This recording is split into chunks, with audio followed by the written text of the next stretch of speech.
Radhe Radhe everyone friends, आज की video में मैं आपके साथ अमल की एकादशी की व्रत कथा शेयर करूंगी। वैसे तो साल में पड़ने वाली सारी एकादशी बहुत ही महत्वपूर्ण हैं। भगवान श्री कृष्ण कहते हैं कि मुझे वृक्षों में पीपल और तिथियों में एकादशी तिथि बहुत अधिक प्रिय है। जो मनुष्य मोक्ष प्राप्त करना चाहते हैं वह एकादशी का व्रत करें और मोक्ष की प्राप्ति करें।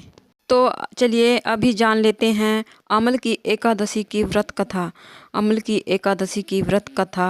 श्री हरि नारायण की नाभि से ब्रह्मा की उत्पत्ति हुई। ब्रह्मा के मन में यह विचार आया कि मैं कौन हूँ। तब उन्हें ब्रह्म ज्ञान को प्राप्त करने के लिए ब्रह्म तपस्या शुरू कर दी। उनकी तपस्या से प्रसन्न होकर श्री हरि नारायण ने उनको दर्शन दिए। उनके दर्शन करने से ब्रह्मा जोर जोर से रोने लगे। उनके आंसू धरती पर गिरे और उनसे आंवला के पौधे उत्पन्न हो गए।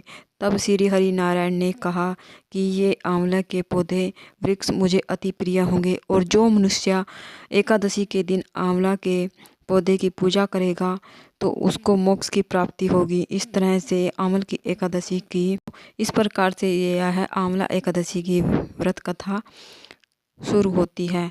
इसके संदर्भ में एक और पौराणिक कथा प्रचलित है।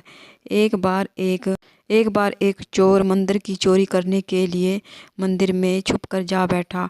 वहाँ अमल की एकादशी की पूजा चल रही थी। सभी भक्त पूजा में मगन थे और एकादशी की भजन और कीर्तन कर रहे थे। पूजा करने के बाद एकादशी का भजन और कीर्तन कर रहे थे। पूरी रात जागरण करते हुए निकल गया और वह चोर भी वहीं पर बैठा हुआ भजन और कीर्तन सुन रहा था।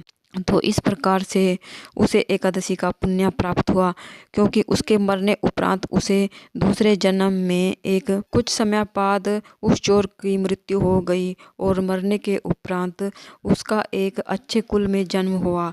तो दोस्तों, यह कहानी हमें यह सिखाती है, अगर मनुष्य को मोक्ष प्राप्त करना है तो उसे एकादशी के व्रत जरूर करने चाहिए। एकादशी व्रत करने से मनुष्य के पाप नष्ट हो जाते हैं और उसको मोक्ष की प्राप्ति होती है।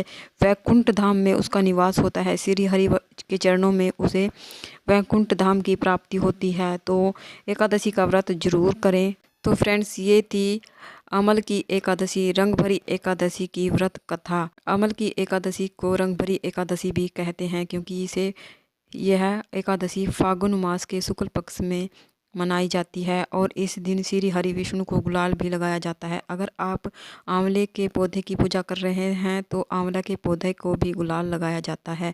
और इस एकादशी की आंवला एकादशी की पूजा कैसे करनी है, इसका वीडियो भी मैंने चैनल पर अपलोड कर रखा है, आप वहां से चेक कर सकते हैं।